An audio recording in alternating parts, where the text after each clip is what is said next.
Streaming live, Facebook, Rumble, Twitter, Twitch, and YouTube, if they allow us to stay. Well, hopefully they do. What did they kick us out last time? They haven't kicked us out yet. I thought they kicked us out because of Beyonce. I got tagged for Beyonce. They silenced that part of the show. That's all right. If I was listening to Beyonce, I'd be silencing her too. I'm gonna edit that, and I'm gonna go in there and I'm gonna say, this is Scooter. Right now, you would be hearing just a snippet from Beyonce, but we really hate that shit. So now you get to listen to me for the 37 seconds. Podfather! Oh, my God. That's hilarious. We're just getting it all together here. Oh, yeah. Those are always things to get together. Is Podfather still taking those drugs? What drugs? I don't know, for his toe. I could sure use some drugs. For his toe? I mean, I don't know. I might need it for my ear. Hang on, Podfather. I gotta work out issues getting Shells on board here. So just bear with me. We'll get you up on the panel in a little while, okay? As soon as we can. Matter of fact, you reach out and tell Shells she's fucking late, if you would, Podfather. Yeah. Where's Shells? Yeah. I don't have. She started to make me think that she's going to be another Jester. Yeah, Jester. We'll probably get Jester on here. Yeah, he'll come to our show, but he doesn't show up to his own show. Exactly. Like, fuck Spanky. Spanky's there. I'm not coming on.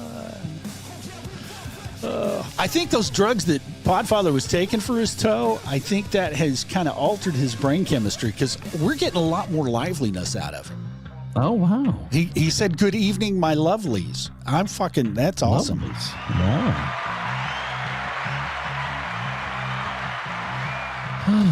Yeah.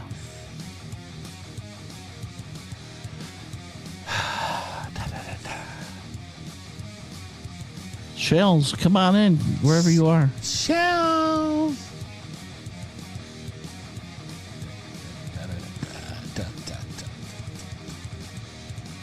Podfather, did you? Oh, he's in a chipper mood. Oh, at least someone's in a fucking chipper mood around here. What, have you not been watching TV or reading the websites? What, did you get your loan? Did you get some student loans taken care of? Forgiven? Holy crap. Oh, my Oops. God. Seriously. Unbelievable. I could use some of that $1 billion forgiveness. You are sounding exceptionally clear and smooth over there today. Yeah. That's what my last date said. Whatever.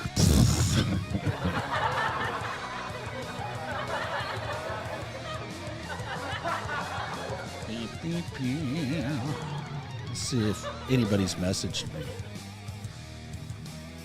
Not that I want to give anything away, but I mean, are you making out the big bucks there driving?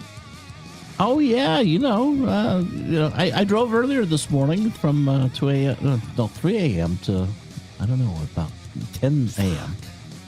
And I had to come home, take care of some business, and I took a little nap between then and then I woke up. Big Sexy and I are watching this show. It's called Monk. Have you ever watched Monk? Yes, with Tony Shalhoub. I love Monk. Good. Yeah, that's what we're watching lately. Dude, that is... you know what? I'm not getting into any shows. I don't give a shit about anything on there. I'm going back and watching the old NCIS. Oh, okay. The original. Yeah, that's a good show. The one thing I used to like, I don't like it anymore. I loved watching The Blacklist, but ever since they kicked what's her name off, Jennifer Garner, it's not as good. Did you ever watch Blacklist? I love Raymond Reddington. I love The Blacklist, and it went sideways after the second season. Okay, so I just got the confirmation. So let me just reset here, because there's no Chels. I hope she gets to listen in, but she's having some technical difficulties. Yeah, no worries. All right, so I'm just going to reset everything here. Let's see, get rid of that. Just get rid of her. We'll do this, and then we'll go with, let's see. Yancy the governor's in the house. What is going on here? The governor from the Sunflower State. Yeah, the and Fat Ass Yancemeister. Pappy's in. He's checking in. Sweet. You entertain the good people.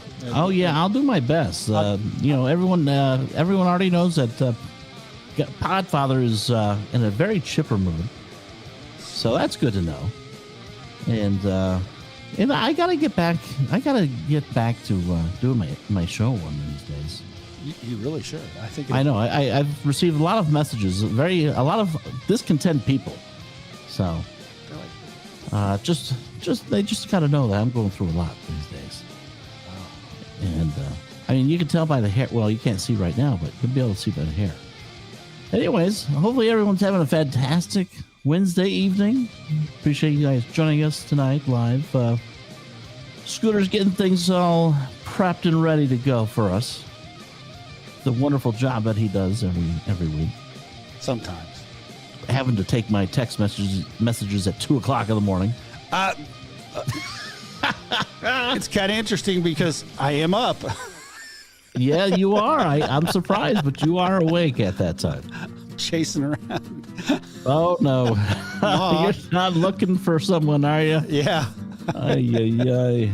Oh, shit. I got to get rid of see. Did you go next door and tell Mom that the bathroom's over at the other house? Not yet. I haven't had to do that yet.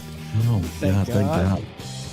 But it's always interesting in this. Yeah, house. apparently Yancy, the governor, he brought punch and cookies for everyone, so they're in the back of the room for everyone. So enjoy them while they last. Where's the beer? I said beer. I didn't say punch and cookies. Punch and cookies. That makes my stomach just curl thinking about having both at the same time. That's delicious. Punch and cookies? Punch and cookies. Oh, it's code apparently. I'm sorry. I was gonna say. I like punch and cookies, but not together. There's like a song in there. Punch and cookies. Punch and cookies. Well, I feel like I'm left out a little bit. I don't even know what the hell the code is. I don't know it either. So that's, Yeah. oh well. All right. Well, It's something, I'm sure. yeah, I don't know. I know someone I'd love to punch, but I wouldn't give him cookies. There you go. That's all I'm gonna say. Well, Scoot, you got about 2 minutes. We got 2 minutes before our fun-loving friends get to see our happy ass faces. I think we're all rocking and ready to roll, and I think, yep, everything looks good. Wow, never knew this was so much fucking work, but hey, we got it covered, no problem. We need a producer for you. Dude, I'm just supposed to sit here and punch the buttons, make everyone look and sound delicious, and that doesn't seem to be what's going on. Well, I sound delicious, I think. Well, you do. You sound delicious. I sound more delicious than I look. Yes. You do have a face Hey, for fucker, radio. you're not supposed to agree with that statement. I can agree with anything I want to. I'm a free man, by God. Yeah. What country are you living in? Please let me know. Send me a ship. It's a country of utopia. Utopia, yeah. Utopia. All right. The only ones that got freedoms in this country are fucking any color than white. I'm wondering if old Q's gonna show up. Oh, Bella, where is she at? Who knows? She's out She's there. probably having punch and cookies in the back. Yeah.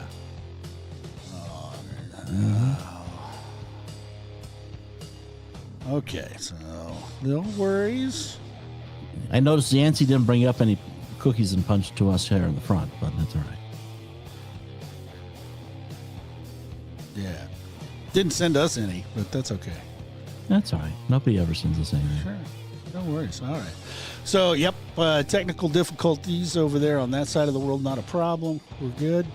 Let's just get this thing and let's just kick it off. Ready? Here we go. All right.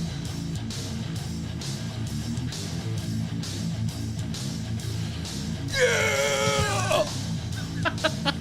You're listening to the Beans and Weenie Show is slightly doomed.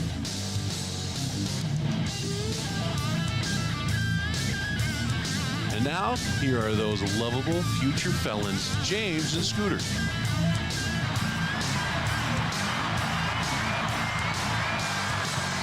I'm doing my queen wave. That's kind of gay.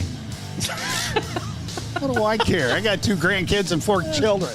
Oh, that's true. You know, what else do you need? I'll give a crap. Did you notice anything about the new set we're on at all? Just curious. Yeah, there's just 2 of us. Oh, yes. No, I did. I see the Slightly Doomed with James and Scooter at the bottom. Looks very nice. I worked my ass off. You didn't even notice. It's like when I get a haircut. You never fucking notice anything about me. I trim That's my because you have a eyelashes. hat on. Holy crap. Well, if you take your hat off, you know, show that baldness, you know. I shave my beard. Oh, I I shave haven't. my beard and my legs. Oh, now that I would like to see. But, we'll save it for another time. Spare our audience. I got fucking hot legs. Maybe on one of the after hour shows. Oh, there you go. On the community. You know, as you get older, Scoot, you won't have to worry about shaving those legs. Okay, all right. So I'm gonna commit to something here for all of the people out in Podland and Facebook, YouTube, Twitter, Twitch, and Rumble. I used to shave my legs. Really? I did. There was a reason that I had to shave my legs. You must have been a swimmer. Nope. I was an athlete. And up through the ranks of college, they wouldn't spend the money because the budget was tight on buying this stuff called pre-wrap, which is basically just kind of like a gauze material that they wrap around and then they tape your ankles up and your knees and everything else. And I had to be taped from the hips down. Now, you didn't tape anything to your thighs, did you? Maybe. I can't neither confirm nor deny that. But so instead of getting that pre-wrap all the way up through college, you had to shave. Wow. So screw it, man. 250-pound dude walking around with slick legs. I was all in. I'm just not going to touch that. I'm just leaving that right there. There you go. Fuck no nair. That shit burns. Screw that. Oh no, fuck the air. No. We used to in camp. We used to get the rookies, the sophomores and the freshmen, and perhaps we'd nair their genitals for the hell of it because we were just mean fucking steroid bastards. It was exciting. You were just jealous because they had bigger muscles. No, because if they had bigger muscles, we wouldn't have been able to hold them down. But I'm just saying here. Oh, that's true. Yeah. Okay. I got to find all the right buttons. Man, welcome everybody. Thank you. It's ASMR with Slightly Doomed James and Scooter. Fuck that!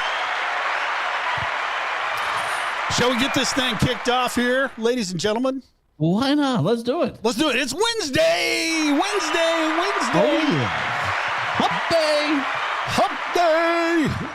What day is it? Hump day and the world's on fire.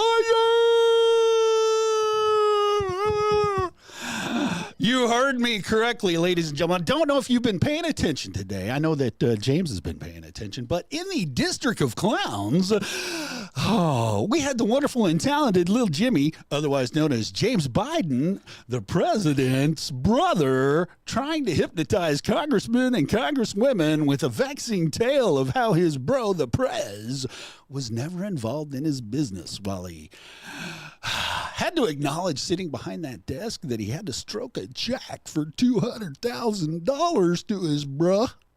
I'm saying it, $200,000. $200K?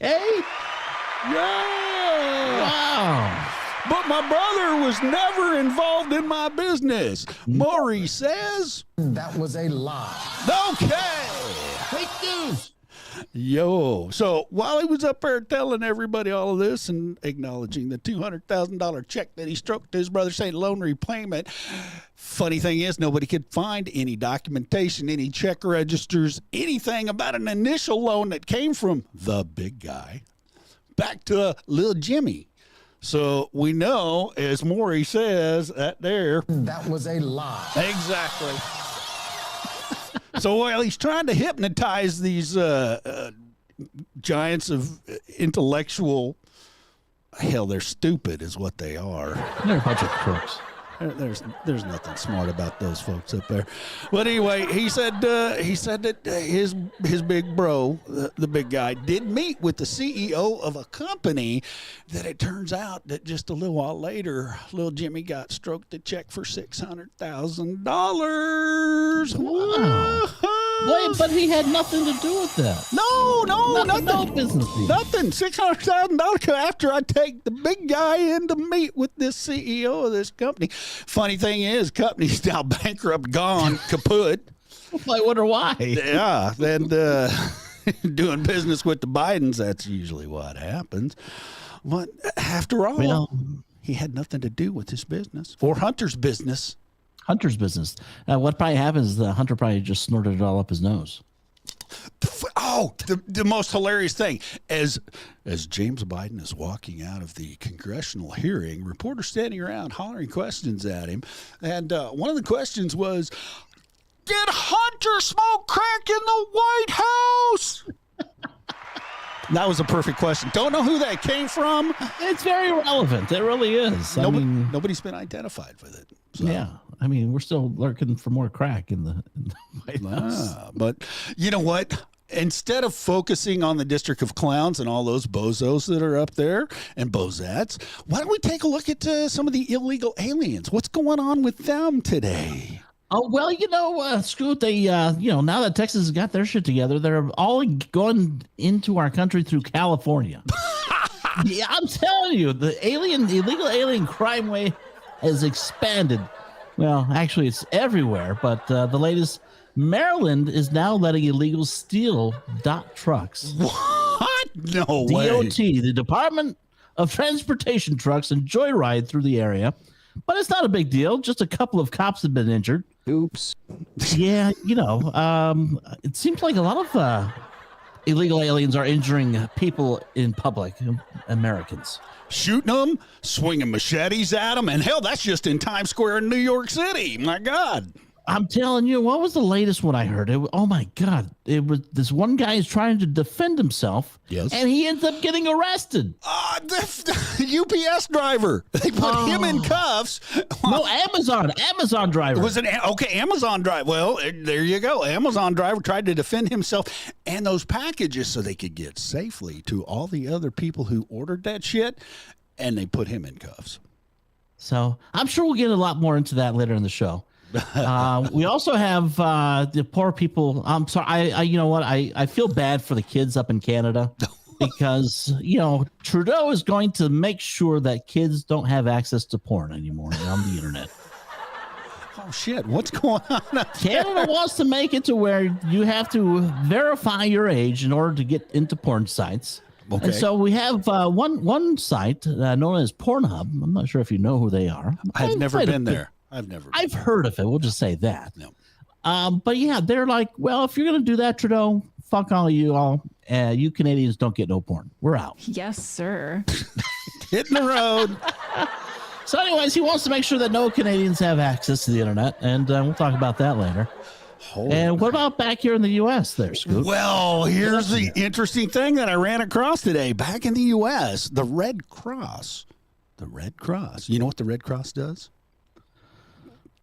It's not a devil-worshipping organization yet. Come on. Oh, they're running through. They're secretly trying to separate the vaxxed blood donors from the unvaxxed blood donors. Why, you ask? Well, apparently, if you're unvaxxed and receive blood from a vaxxed donor, you might suffer the same side effects. Woo-hoo! Let's get some of that shit. That's right. You didn't get the vaccine, but by God, you've got myocarditis, a little pericarditis, some blood clots. So you know what? When I go to give blood, damn it, my blood is worth more than anybody else's that got the vaccine because I haven't been vaccinated one time. Exactly. And Red Cross has put out a call for people to come in and donate if you have not been vaccinated. Funny how that works. I want premium bucks for my blood. Fuck yeah. I don't want a cookie and some orange juice. By God, you're going to get out to Benjamin's. That's Baltimore, right. Tampa Bay is pure blood, and I'm sure pretty much everyone out there is too. Yancey's like, donate. Fuck that. Pay me, bitch. Right? That's the way that shit works. Damn straight. Oh, and then what do we got going on over in New York? Oh my God, is there going to be any businesses left in New York after? Tell me them what bastards are trying to take $350 million from President Trump. Oh my God. And oh my God, I am irate about that. Yeah, I agree with what she said. Never mind. So what are they trying to do? They don't like companies up there? Is that they don't like business? You know, I mean, here's the deal. I mean, you get you're going to take $350 million from a guy who borrowed money from a bank who repaid it with interest. Yeah. And they're trying to say, oh well, this is the crime. He lied about how much his shit is worth. Did you? And the last I checked, in order for a crime to be a crime, yes, someone has to get hurt in the transaction. There has to be a victim. But wait a minute. Can anybody tell me? I mean, I know Letitia, whatever the fuck her name is, says Latita James or whatever, says there is actually a victim, but she hasn't pointed out who that victim is. No, she did. She pointed out who the victim. So here's the deal. Here's how she constructed this whole case. So the problem was Donald Trump and the Trump organization went out there and borrowed billions of dollars, not hundreds of millions, billions of dollars. Right. Built all of these wonderful places, filled them with people, filled them with jobs, made money on it, paid back the loans, paid back the interest. Douche made money, right? Yeah. The bank is like, hell yeah, we'll do. Yeah, man. But you borrow more if you want. Hope he comes back. We'll give him more money than that because he's worth more than that. But Letitia said, here's the deal, because Deutsche Bank was loaning all this money to Donald J. Trump and the Trump organization, and because he overinflated his value, Deutsche Bank was not able to loan small businesses in the New York area the money they needed to prosper. That is the consumer that was hurt in this case. Oh, my God. Let me see one person they denied money to because they didn't have enough. Okay, so here's the deal. Deutsche Bank, I don't know if you've ever have you done business with them there? Is that the one that I kind of sometimes mispronounce as douche bank? Yeah, douche bank. It's douche bank out of Germany is where it is located and headquartered. But douche bank, they don't loan anything smaller than hundreds of millions of dollars. So the bodega on the corner at 52nd and 7th isn't going to douche bank to get some money to fucking fill up their inventory. He needs to go to some other douche. Yeah. I got you. Well, okay, but see, here's the deal. Bank of America ain't going to loan it to them because Bank of America's out there giving free money to the illegals because of an executive order. They're out of money too, probably. Well, no, executive order that Biden instrumented out there says that the banks now have to lend money to inadmissible aliens without documentation, without identification. Otherwise, if they don't and they get caught, it's discrimination, and they're going to pay some hefty fines to the Treasury. I just came up with a grand scheme. Oh, dude, what? Tell me. Oh my God, we're gonna gather a bunch of illegals up and make them go get loans, and we're just gonna take it from them and drop them off back in the border. No, take them back to New York City. Get the loans, and then just drop them off and buy them a bus ticket. There you go. Then they can get the gift cards. Yes. Then we bring them back. We'll take the gift cards, and then they can get their free health care since they've been brutally fucked. Holy shit. Are you? Yeah. That is actually, I bet somebody's doing that. I bet the Venezuelan gangs and the what is it? The Nicaraguan gangs and some of the Guatemalans are doing that. The brain's doing it. I guarantee you that. They're lining up. Yeah. They're lining up Pedro and Pedro Micio and whoever the fuck and saying here. You know what? I wouldn't even be surprised if some of our government officials aren't taking advantage of this. Oh, you know they are. Yeah. Holy shit. And you know, funny thing about that, we got all this information in less than 20 minutes of being sober. Right. So. And if anybody does take my advice and go along with that, I do expect, kind of like the big guy, a little 10%. You know he's getting the 10%. All right, Act Blue. If you get this loan, you got to pony up 25% to Act Blue. That's right. I need to make some cash. So, dude, I had the perfect thing for you. You go sit down there on the border. You pick up them fuckers coming across the border. Oh, yeah. You deliver them into the city, but before you drop them off, you get them to apply for loans. That's true. Cost of living loans, just to be able to buy food and things, get that, and then you take that from them and their money for the fare, and then you buy them a bus ticket headed to the Big Apple or San Francisco. That's a new destination. Oh, yeah. And it'll be just like they're living at home, shit on the streets, no running water. I mean, fuck, that'd be great. I'm telling you, as smart as we are, I can't believe we're not getting Joe Rogan type numbers already. I am right there with you, man.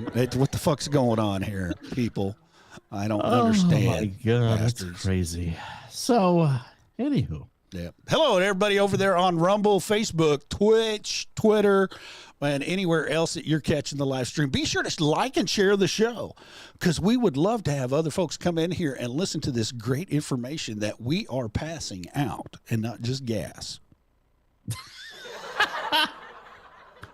Yeah, that's the best gas in town is the local Taco Bell. No, okay. That's the cheapest gas in town. No. Taco John's is cheaper than that. Do you guys have Taco John's out there? No. No Taco John's? We might have some Johns by the name of You got some John's. Taco. Hey, yo. Phoenicia, fuck over here. Oh, no, sorry, wrong show. Anyway, but Taco Tico, they used to have those bad boys around. Did you have any of those in your little neck of the woods? No, the best thing we have going over here, it's a place called Tacos El Gordo. Big fat tacos? Really? Yeah, that's the name of it. It's originated out of Tijuana. You eat the tacos, you get Tijuana. El Gordo. You become Jefe. Gordo Jefe. That's it. But I'm telling you, the best tacos you'll ever have are on the streets of Tijuana. Actually, no. After a few shots. Yes, after a few shots, some penicillin. Yancey, I'm not going to fight you because Taco Mayo is probably one of the greatest fast food Tex-Mex joints in the world. And there's only one in this northeastern part of Oklahoma, and it's in Okmulgee. I don't know why the hell they dropped out of Tulsa. I'd eat there every day. Fucking those things were great. But if you drive down into the interior, actually, where am I thinking about here? South of Juarez, there's some great street tacos. I'm just saying. Really? And dog meat on a stick, you cannot beat that shit. That's amazing. That's good stuff. Huh. Yeah, no, there's a lot of great things here in Las Vegas. That's for sure. I promise you that. You guys have a Portillo's there in, I think it's not in the Mirage. I think it's in the Bellagio. Portillo's. Hot dog joint. I'll have to check that out. I haven't had that. I think my favorite Mexican restaurant out here, I'm putting myself on the spot, so I'm going to butcher it, so forget it. Okay. It'll come to me probably halfway through the show. Or at 3 o'clock in the morning. Or as I'm driving past it in the morning. I was on the strip there, Serendipity 2, and here's my favorite taco joint, Bubba Don Juan. TJ. There's a lot of places out here.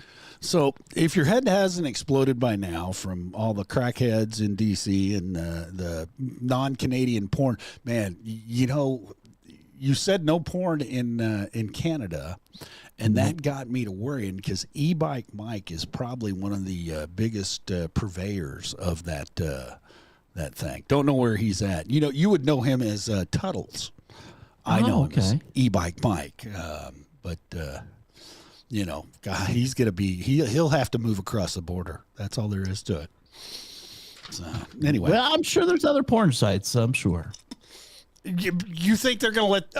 Well, that's true. Trudeau. But who's gonna really want to give up their information to watch porn? How do you do that? How do you give up your information? If you go to Anheuser-Busch or you go to a distiller or a spirits company, it always pops, or a tobacco company, it always pops up there with that little window. Are you over 18? It's going to have a little warning. If you masturbate too much, bad things will happen. You don't have to have the You'll go tobacco blind. warnings. You're gonna have the other kind of warnings. Some techie is going to have fun with that. If you masturbate too much, you'll go and then the blind will be fuzzy. It'll be just fucking, and then the whole message will kind of like fuzz away, and it's going to freak some people out. It'll be Just great. Canadians, just go to the strip clubs. That's it. Support your local strippers. In Canada, they have some of the greatest exotic dance clubs in the world. When I was working up in Rochester, New York, for a little company that's now out of business, you probably never heard of it, Eastman Kodak Company. Oh yeah, I remember them.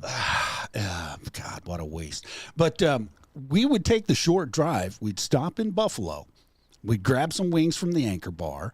We'd cross over the falls into Niagara, Canada, because they had a full-on strip joint. No pasties, no G-strings.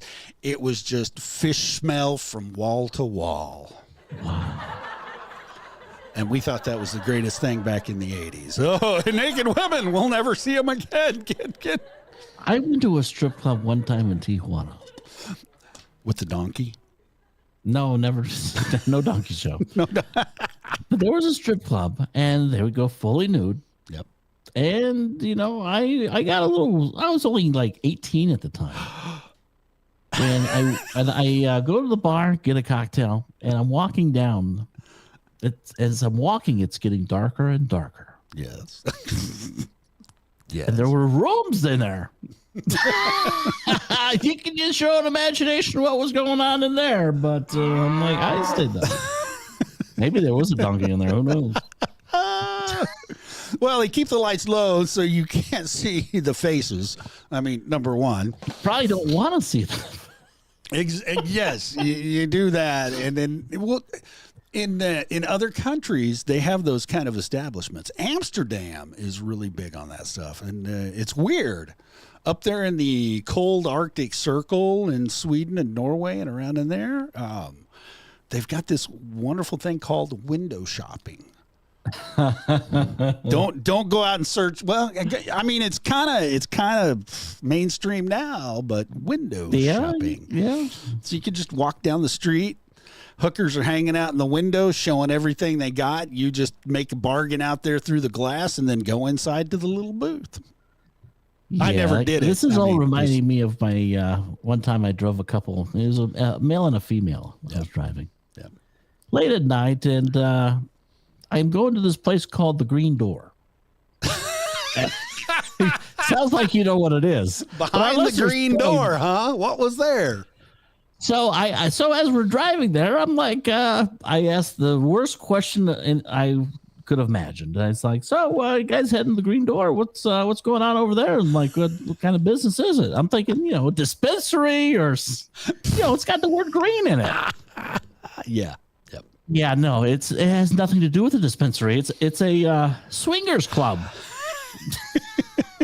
So I'm like, okay, I've never been to a swingers club, right? I'm like, oh, that's kind of cool. So they got a bar and stuff like that. You guys get to drink and have fun with each other. They're like, oh, there's no bar. Table. There's a bed. There's a lot of pillows on the floor. At that moment in time, I was just thankful I was dropping off and not picking up. There you go. This is history nobody wants to remember, but there was a movie made, Behind the Green Door. Really? Yes. And in that movie, there were two prolific stars. One of them was Marilyn Chambers. The snowy girl on the detergent, that cute little thing. And the other one was a gentleman by the name of Johnson Holmes. Oh. Yep, that was the Behind the Green Door. Oh, wow. That's all I know. You got to rescue me here, man. Hopefully there's something much better coming up. What's on the chopping block tonight, my brother? Oh, yeah. Let's see. Well, I have exciting news. Yes. Just was announced today that my home away from home, the Venetian Resort and Casino. Yes. They will be opening up the largest poker room in the state of Nevada. That's Oh. right. One of the biggest and most popular poker rooms in Las Vegas is going to be expanding, and that's great news for cash and tournament players alike. They announced today that it's going to unveil a brand new poker room this summer. Wow. There's quite a few great things. There is one downside, in my opinion. Okay. They are moving it from the casino floor up to the second level. I'm not too sure I like that. Well, wait a minute, but that's a selling point. I mean, isn't that like a big deal to be up there close to the Palazzo and the Grand Canal shops? Yeah, but it's going to be with all the shopping and the Grand Canal and all that. And so you got we'll see. I'll give them a chance. But yeah, parking right there. yeah, now I'm going to have to change from the Venetian parking garage to the Palazzo, and I don't like change. But anyways, I'm still excited because, interestingly enough, you know how the game of poker has evolved. Mm-hmm. They are going to start allowing people to live stream their poker sessions. It's about damn time. Right? A lot of the casino, a lot of the poker rooms here in town don't allow it. Yep. And so they're going to dedicate a specific room for games, cash games, and tournament players to live stream their sessions.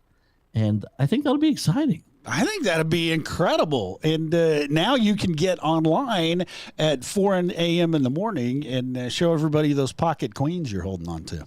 That's right. And I'm very disappointed that we're showing an image on our video blog here. And, Our and I'm not in the livecast, picture. I ladies. recognize like one guy, the guy with the hat on that's has his back towards us. Yes? I know that guy. He's always there. Yeah, he is. He's like I used to be there on the daily. But anyway, speaking of gambling and odds and stuff like that, Yes. kind of shift back over into the political world. Ooh. So the updated odds board for Donald Trump's vice president nominee What? has we have some movement. We have Vivek Ramaswamy and Kristi Noem. They're becoming the favorites now. Hanging out at the top of the board, are they? Yeah. So if you lay $100 down on Kristi Noem, you're going to get back $375. I like it. That's pretty good. And if you pick Vivek, you laid $100 and get $650 If he gets chosen. And if he gets chosen as the VP. Vivek's not going to get chosen, but closely behind him is Elise Stefanik. So $100 bet gets you $700 return. Why can't they just do the odds the way they used to? I mean, Like 5-1. yeah, 7-1. Yeah.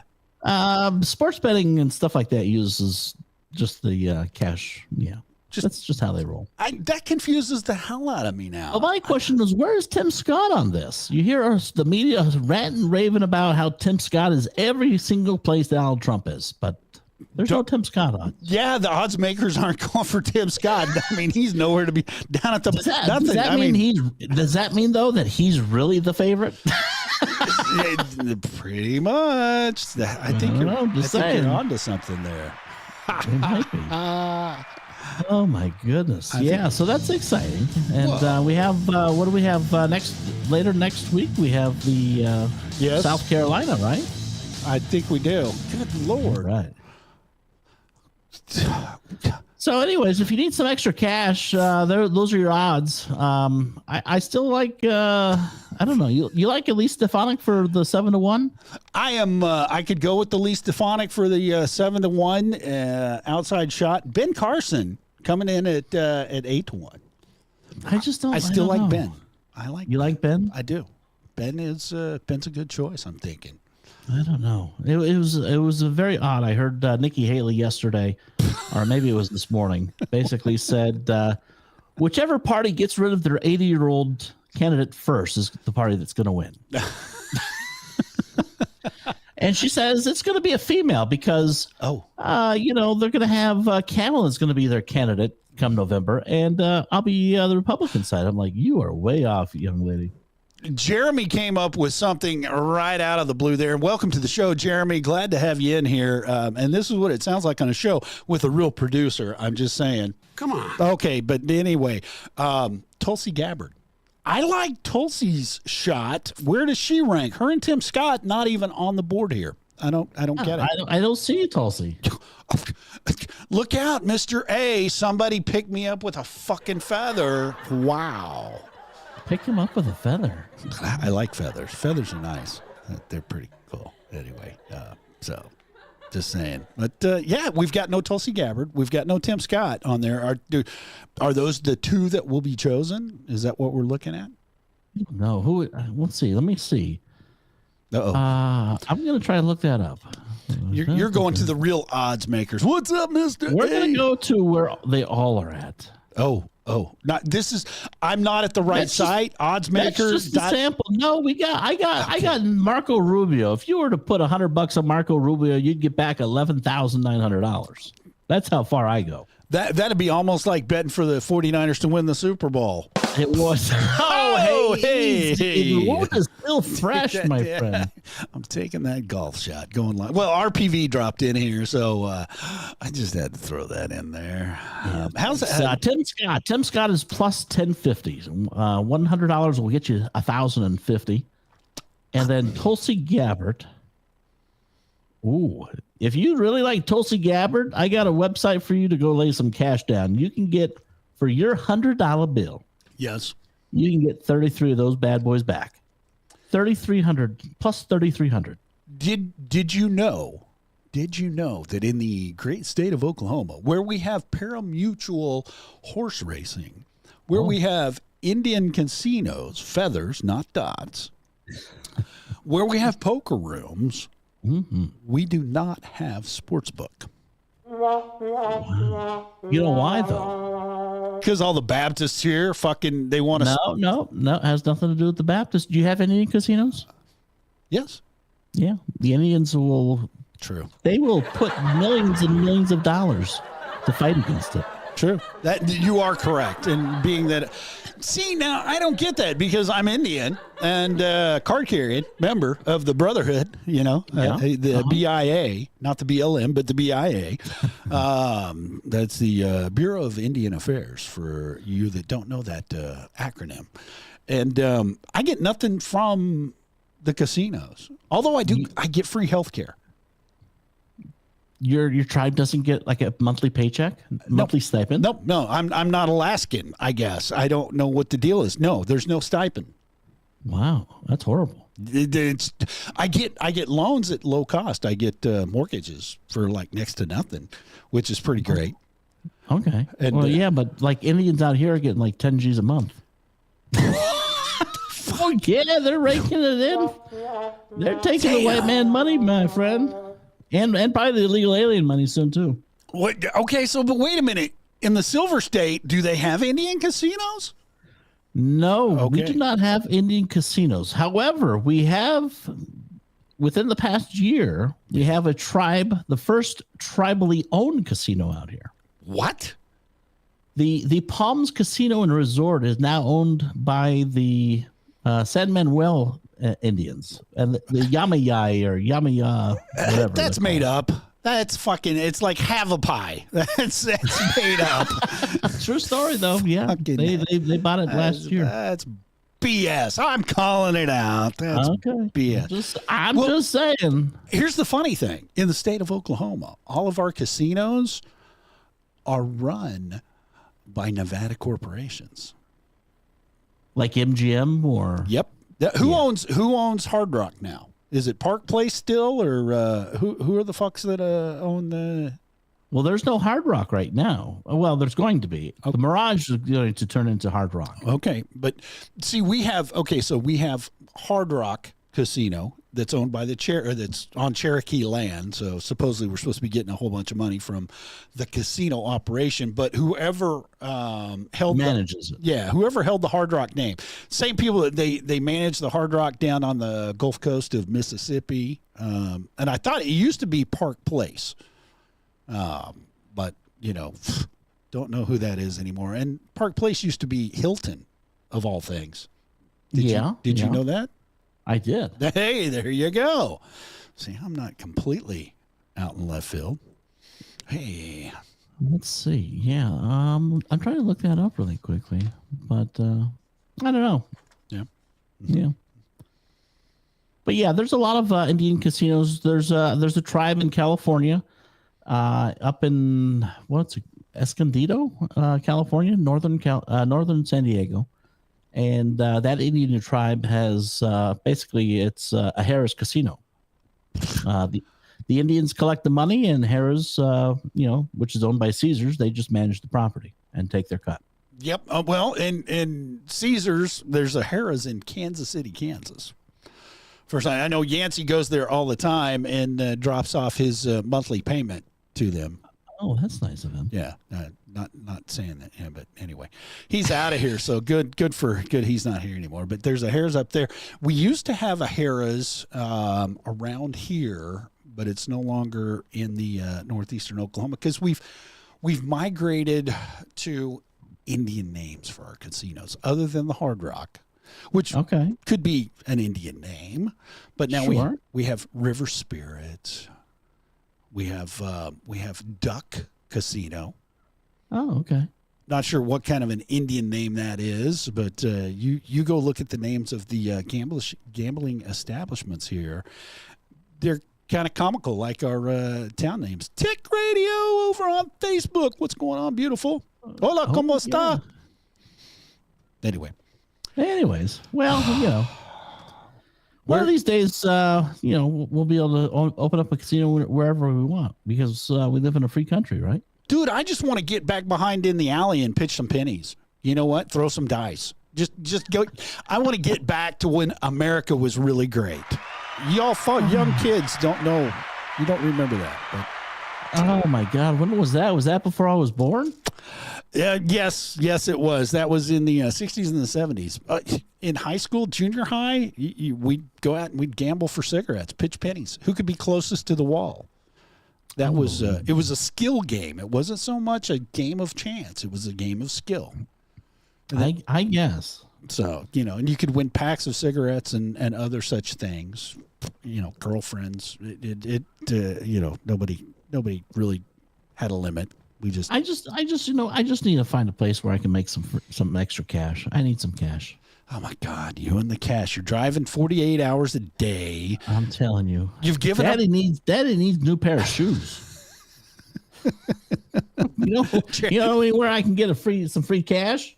Well, you gotta go back to the poker room. I'm just saying, catch them. Oh my God! Why can't I just go to New York? They're handing out free fucking cash. Oh my God, they are. Well, hang on. Before we get into New York, let's just let's see if we got some messages for any of these folks out here.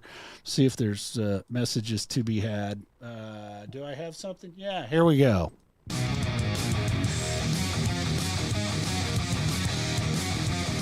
Have you joined the BWD crew yet?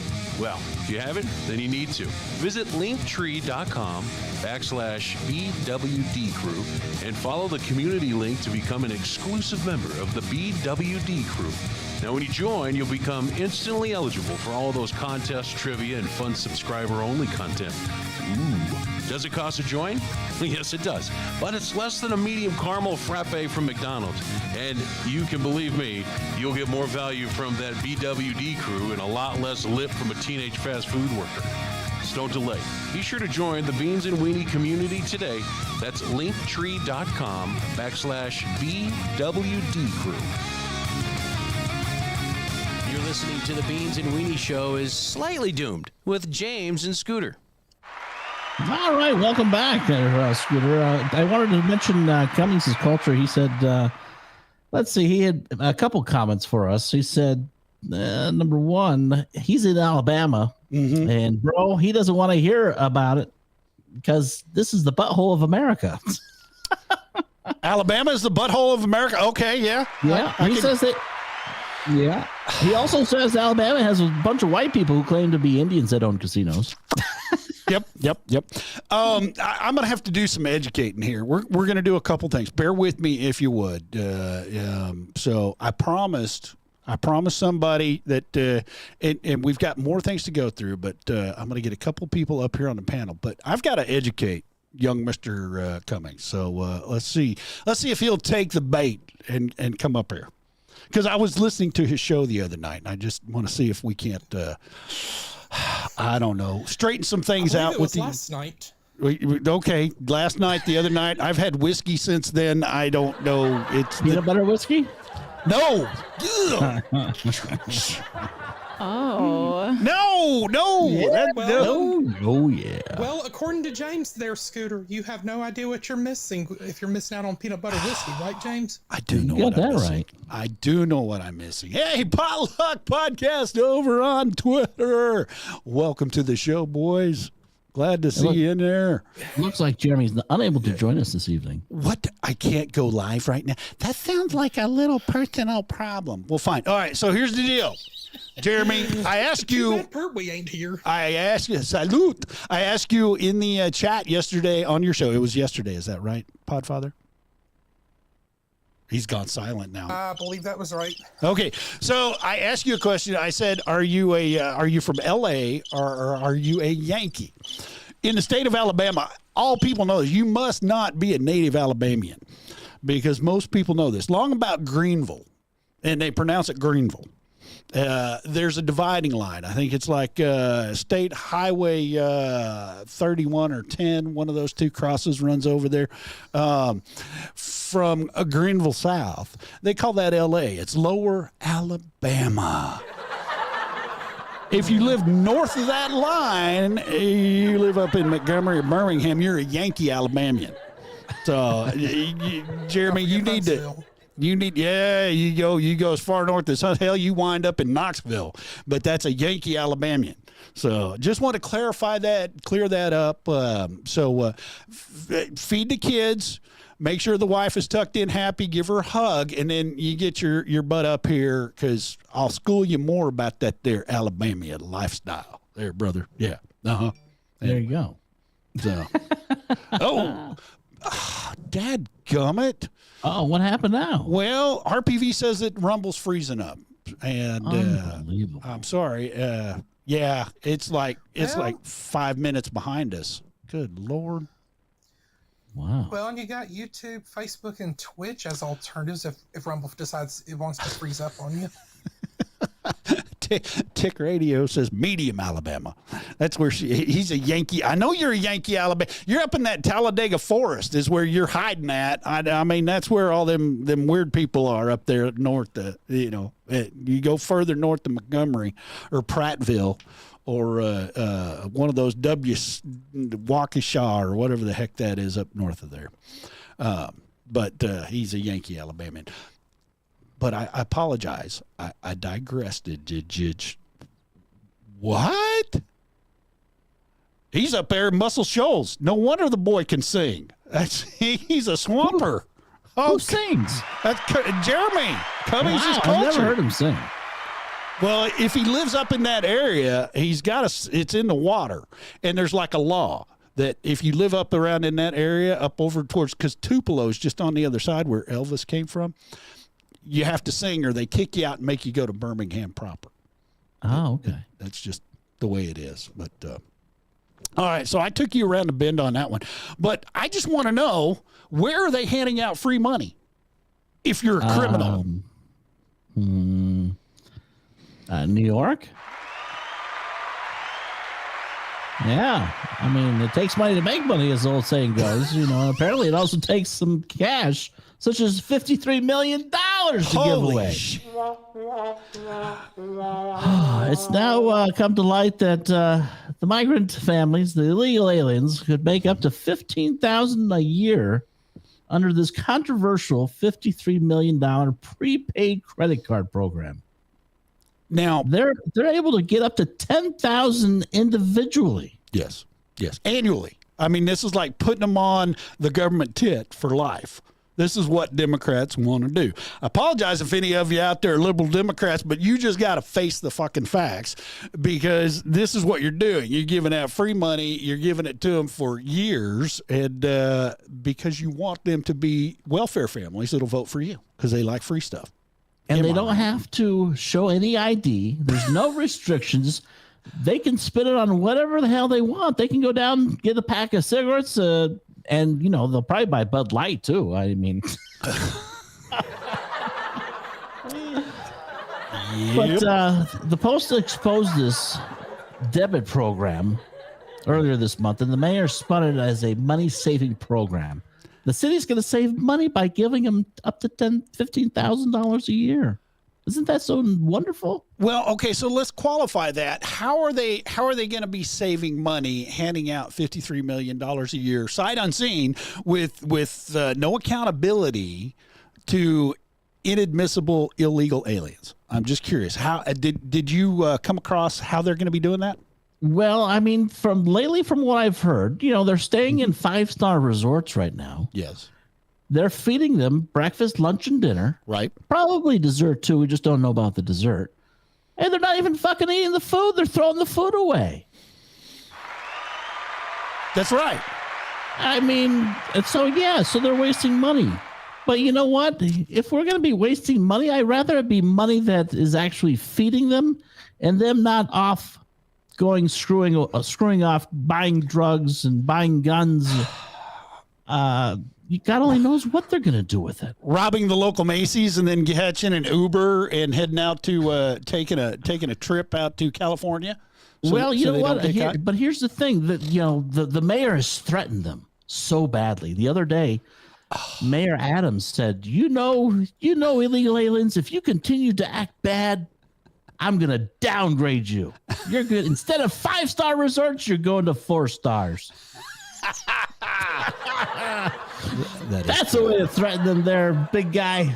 That's the way of doing it. Well, see, I mean, who knows? Maybe Scooter, maybe giving them $15,000 a year, maybe they'll stop them from beating up cops, dragging females around behind their motorcycles, killing 11-year-old children. Yeah. Who knows? Maybe it'll help. I don't know. Raping 11-year-old children. Yeah. Yeah. It's unbelievable. Well, I want to go back and I want to touch on this. You said they're going to be saving money, and they were giving these illegal aliens staying in these 4- and 5-star hotels food, breakfast, lunch, dinner, snacks, and all other kinds of stuff. How much a year were they spending on those? Did you run across that number at all? I'm just curious. I probably did. I don't recall what that number is. Well, let me share that with you. Let me share it. $7.2 million a year they're wasting on this food. They're throwing away. It's spoiled or they don't want it. It's not it's not halal. It's not kosher. Oh, that's the other thing that pissed me off. Since when, if you're fucking hungry, you're going to eat what's given to you? Yes, you will. Here's the other thing. How many homeless Americans are out there on the streets just in the boroughs of New York? Because there's 5 boroughs. I mean, you got Queens, you got Brooklyn, you got Manhattan, you got all these places. How many homeless or low-income Americans who are working 3 jobs who could probably benefit from this? I mean, why are we wasting $7.2 million on people who are ungrateful? Just not only that, but this is on top of their free housing. Yeah, free housing. Which the last I checked, New York is right up there with California as far as cost of living. So, I mean, add another $3,000 to $5,000 a month to that. So we're talking, they're going to be making middle class wages, 50, 60 grand just to be an illegal alien and come into this, get free transportation from the border to the city of your choice. Chicago's doing this shit. They're going to be making more than the average person that lives in Alabama. Well, I'm just curious. Does anybody in the chat, anybody out there in Facebook, Twitter, Rumble Land, do you know what the median income for poverty is? What do we signify? You asked the audience. All right. I was asking the audience, but if you know, go ahead. I'm just curious. I was going to throw out a guess around 35 to 40,000 per person. That's about correct. Actually, I think it's even lower than that. I think it's right around $29,000 a year. If you're below that, you're in poverty. Now they have scales of poverty. You've got like 29 to 35, you're in a certain level of poverty. It's like a bingo card or a lottery. Hey, we hit the $40,000 poverty award, so now we get the child income tax credit, and we're going to get free meals for our kids at school because we can't afford to send them to school to eat anything, and then we're going to get waivers for health care. We're going to get waivers for child care, all kinds of shit, and then Section 8 housing. And it's just, and you know, I watched, I forget what show it was on it, and we might have a clip of it, but they were asking the illegal aliens down at the border before they were coming in, where are you from? Most of them right now in San Diego County, most of them are coming from China. They go, where are you coming from? China. What are you coming over here for? Do we have that? Were we able to find that clip? No, we did not find that clip. I did watch it on Twitter, but I wasn't able to grab it. But yeah, Sorry. and so they asked one of the migrants, why are you coming over to America? Money. You come to take money. Take money and buy land. Yeah. We want to take money, buy land, and then we're going to send you all somewhere else. Creating. Right. See, BP has got some good information. So, are they in Pennsylvania? Are they giving one person $290 or $29,160 is the level of poverty? Yeah, I think that's. I don't think they're giving an illegal alien that much. I just need a thumbs up, one or a two, one for yes, two for no. One person in Pennsylvania poverty is $29,000. So they're going to be making more than poverty. And hell, well, that's what I'm saying. Can we ship into? No, we don't want to ship in. I like Pennsylvania. Pennsylvania's got good people there. People are Fat Pappy, BP. I love PA. Pink Squirrel. All those other great people. And they were good enough to kick Jester out. So that is that tells you something right there. That's a winner for me. Yeah. Yep. So what do we do between now and now and before Trump gets elected? And we just continue to allow them to come in and take all of our taxpayer money, I guess. Okay, so I mean, at what point do the American people get fed up with enough? I think pretty much everybody is fed up because did you ever watch The People's Court? Oh, yeah. I love The People's Court. What do they always say at the end of the show? Tell me. I can't remember that far back. You remember I'm trying to think of it. I might screw it up with a little bit, but it says, don't take the law into your own hands. You take them to court. I'm this close to being saying, fuck that. It's time for American people to take the laws into their own hands. What? Okay, so, the state's attorney generals can take the federal government to court. Okay. Why can't citizens of the United States take all these rogue states to court? Federal court, civil action, sue them, get injunctions to stop them from doing this shit with our tax dollars, because it's not tax dollars. If it was New Yorkers spending tax dollars on New Yorkers, That's one thing. I might be a little hands off. Problem is, this money is coming from us, you and me. Hardworking Americans. Yeah, middle America, flyover country. It's coming from us, and that's you know that $29,000 wage worker in Pennsylvania. It's coming from him. Yep. To give to somebody who doesn't belong here. And why do people who live under poverty have to pay taxes? Somebody answer me that. We got everybody from the Potluck podcast says they're in Pennsylvania, but I thought you guys had somebody down in Florida too. Wasn't there like a Florida component? But what would be the issue with, because you're able to make a citizen's arrest, right? Mm-hmm.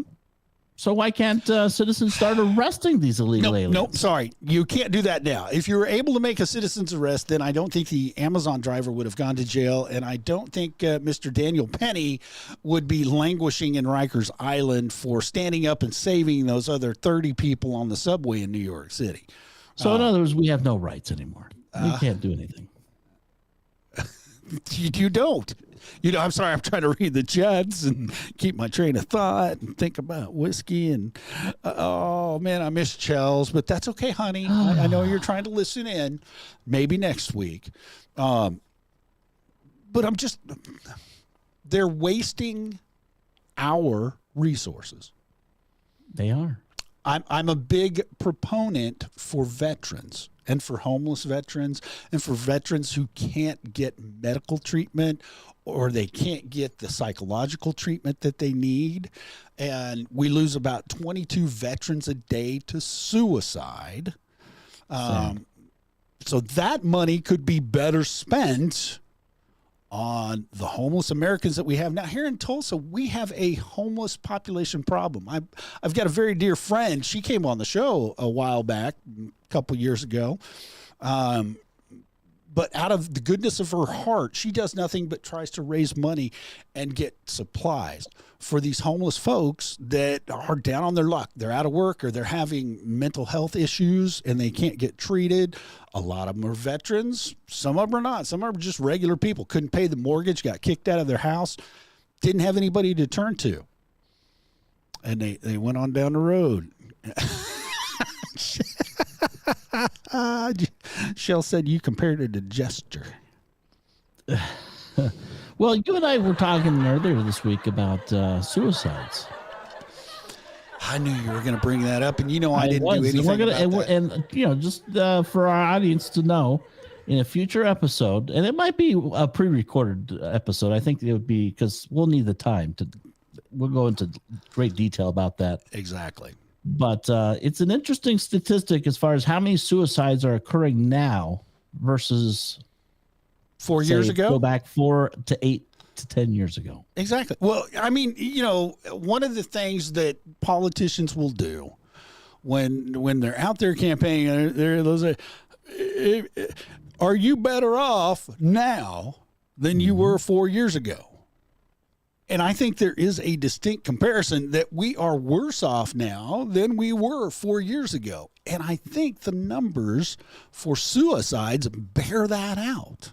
I believe so. I can't wait to have that episode. I think we'll do that this week. Yeah, you guys are going to have to tune in and listen to that. That's going to be fascinating. I think everybody will be fascinated with that. And before we go into our next topic, you know how we earlier discussed Trump and him owing $355 million? Yes, yes. The GoFundMe for Donald Trump has almost reached $1 million. We're at $919,129 of donations for the Stand With Trump Fund. I love it. And there has been calls to GoFundMe to get rid of it, but GoFundMe says, fuck off. Yes. They refused to halt the $355 million fundraising for Donald J. Trump. So good for them. Now, here's the funny thing. Here's the interesting thing. Who set that up? Do you know who set that up? I don't. It was created Elena Cardone. Elena Cardone, who is Grant Cardone's wife. Who's that? Grant is a hedge fund manager. Go ahead, Podfather. Lay it on us. And he's also a big social media influencer on the Twitter X Spaces, too. Okay.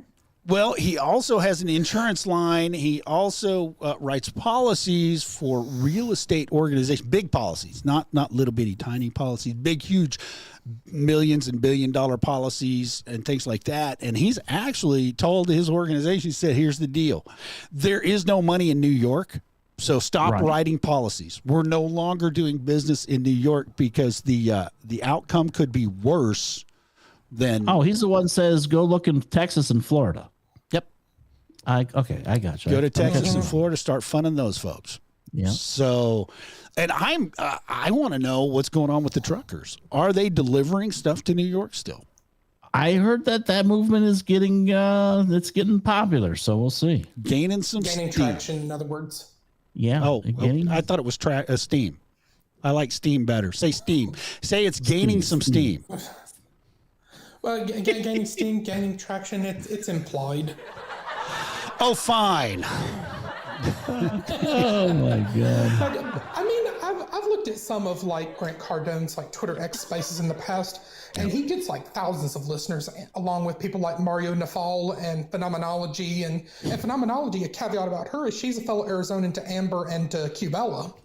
Yeah, who are glaringly absent from the show tonight. So when you go on their next show, I know, right? Please tell them that we were discussing their wonderful opinions and we needed their insight. But they're not here, so too bad. And we're getting some of the stuff we were looking for from Shells, except we just can't see it in person. Yeah. Here. Thought you had enough of that Shells did on acknowledge having Saturday. some technical difficulties, but at least we got Jeremy in here, and I'm still trying to see if we can convince Pertwee and Honeybee to join in on a Wednesday. Yeah. Where the hell is Pertwee? What the hell's wrong with him? He would love this. We could talk baseball all day. Yeah, he would long. love baseball. Oh, hell yeah. Well, spring training's about to begin, and I bet him and Rhode Island Red George would have so much fun. Ooh, there you go. That's a home run. Speaking of George and Russ, why are they hanging out over at the Pulse Wednesday Friday show when we're probably the perfect lead-in for that show? Or is my grandmother? Whoa! Time out. We're no opening act. We're the main act. Exactly. We're no opening act. Well, what my grandmother Pat would say about those guys, and she's been gone 12 years on March 7th. She'd probably be saying to those guys, you have no idea what you're missing if you're not tuning into the Beans and Weenies Slightly Doomed show. Yeah. That's right. So, young man, I'm gonna leave you with it for a minute. I've got to take a short break here. Scooter's gonna step out. All right. I guess you got to pay the bills. Well, too bad we ain't got a commercial break. Well, actually, it's not paying the bills. I got to go chase down a little old lady. There's a big difference in between what goes on. I don't have to pay the bills, not the water bill or any of that. I've actually got to go chase down a cute little 91-year-old young lady who doesn't remember where she's at. All right. Well, we'll continue on. Scooter will be back with us here very momentarily. And Jeremy knows he's invited to come up anytime if Scooter's already extended him an invite. Yeah. That's Jeremy. Right. Where's Jeremy? Oh my goodness. Anyways, other places in the world we have. Eric, could you imagine parents having their daughter or son taken away because they did not address them by their proper pronoun? Well, that's what happened. A Catholic couple in Indiana is asking the Supreme Court to hold the state accountable for keeping their child out of their home after they declined to use his chosen name and pronoun.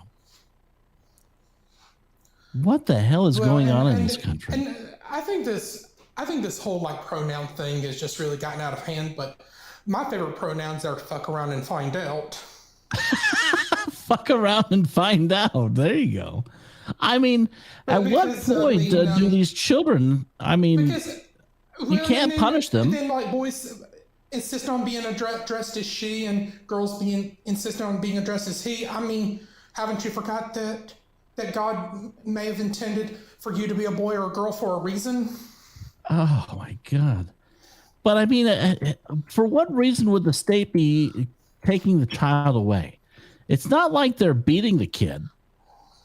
I mean, they're okay with the child being exposed to all this explicit shit in schools, being around drag queens. Mm-hmm. But God forbid the parents of a child calling the child by son or daughter. I mean, I don't get it. I don't think I ever will. But it's I don't know what to say about it. I think the world has gone mad. Well, if Amber and Q-Bella are missing out on this, or Patriot Mama for that matter, they really missed out on a good show. But the only caveat is we have Jeremy and Shells here. Yeah, Shells says, remember Kindergarten Cop? Boys have a penis, girls have a vagina. That's all you need to know. There's your genders. And, if a state is going to take away a child from a family, for an improper pronoun usage. I mean, at what point do we keep the government out of our damn lives? I mean, it's getting pretty crazy, and it looks like there you are. So, Scooter, welcome back. I'm glad you could find Ma. Well, and what is your thoughts? I mean, where does this end? Where does the damn government stay out of our lives and let parents parent? Well, that brings up the question: who really owns your kids? Who do you think owns your children right now? I mean, obviously, according to this report, the state of Indiana owns the children in Indiana. Well, I mean, they might as well start giving the parents more cash. I mean, they're giving the illegal aliens cash in other states. Why not just give parents cash to take care of the children of the government? Or you know what the Catholic school nuns would say about unruly, out of control kids? That all these kids need is a little discipline. Spare the rod, they get sent to child. father. That means you tear up their little fannies when they misbehave because parents discipline their kids when they misbehave. Well, yeah, I mean, kids need to be disciplined. I do not. Because there was a time, and you guys are probably old enough to remember this, because you probably remember your mommies and daddies probably popping your fanny with a belt when you misbehave and instilling the fear of God's wrath in you at a very early age. Okay, so I'm much older than you, almost twice as old as you are. You're probably close to my mom and dad's age at this point. Shut up. You shut up. Get off my lawn. I grew up in a time where I got spanked. If I did something wrong, there was a penalty. And it wasn't just go stand in the corner. It wasn't time out. My father, back then, the fashion was those freaking thin belts, thin leather belts. And that was his weapon of choice. So if I acted out inappropriately, if I made a statement that he didn't like, and it didn't have to be, fuck you, it was just, no, I'm not going to my room. That was enough to bear the wrath of my father. And I learned that I should not act that way. I should be respectful. Even if I didn't like some of the things that I was being told, I just kept my mouth shut and I would move on to something else. Now, that has served me quite well all these years. And I haven't murdered anybody. I can safely say that. Only in my mind, and that is a sin. But I haven't physically with malice. Well, let me think. Boy, that gets into a gray area. That gets into a gray, because there was malice on some occasions when I was in the military. But they're still alive and doing well. Well, no, because you were taught the very valuable lesson that you respected your elders back then. Because because if you didn't respect your elders, there was hell to pay. But see, here's the thing: there were consequences for actions. Yes. If you behaved and you were good and you followed the rules, there were good consequences. If you colored out rewards. Yes, there's still consequences either way you look at it. If you colored outside of the lines and you pulled the little girl's pigtail in front of you, there were bad consequences. There was a penalty that went along with that. And I learned not to go outside of those lines too much. I did press the issue some, just like you guys do on a regular basis. But this is ridiculous. Supreme Court can come in and they can say, hey, because you won't use the pronouns that your child wants to, we're taking them away. We're going to put them in DHS or CPS or whatever, Child Protective Services. And that's going to be a nightmare.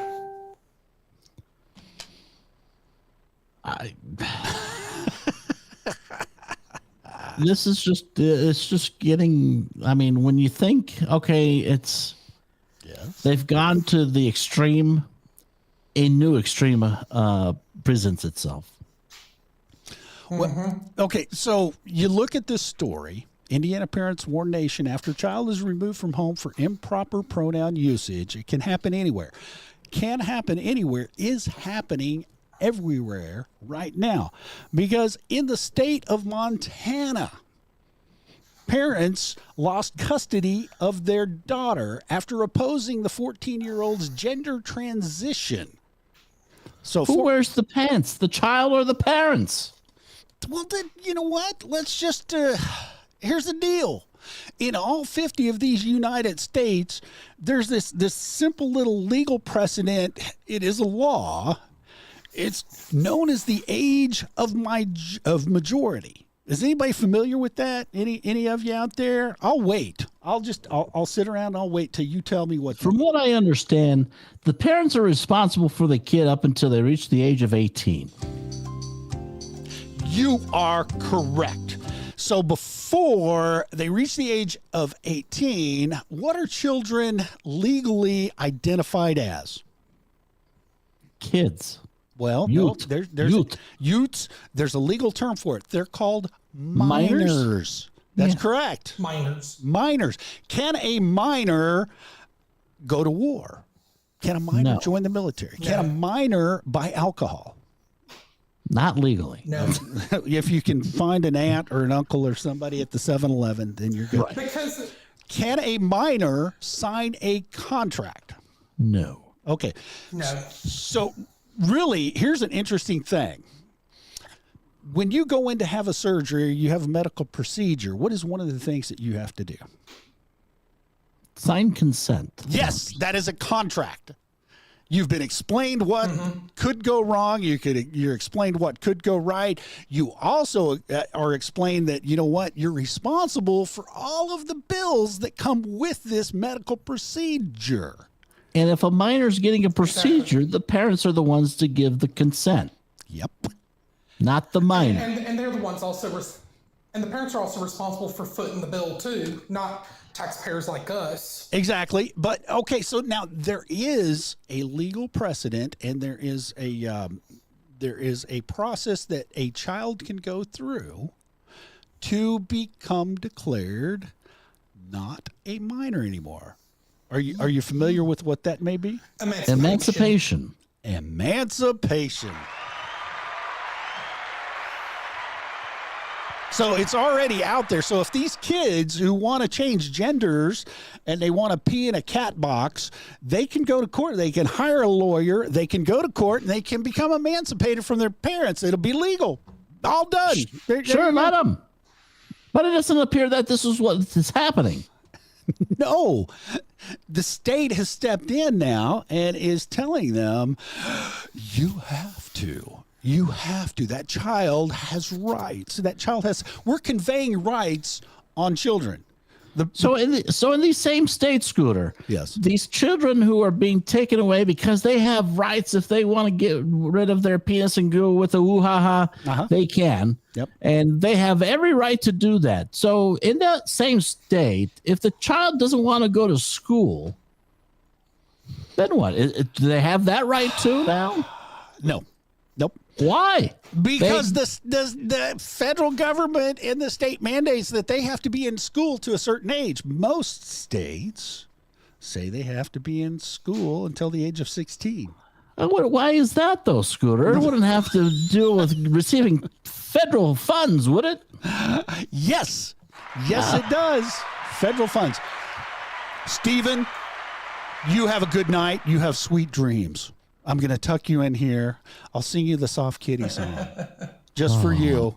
I hope you haven't listened. Sleep Little Baby song from Oh Brother Where Art Thou? Soft kitty, warm kitty. Y'all join in if you know it. Little ball of fur, happy kitty, sleepy kitty, purr, purr, purr.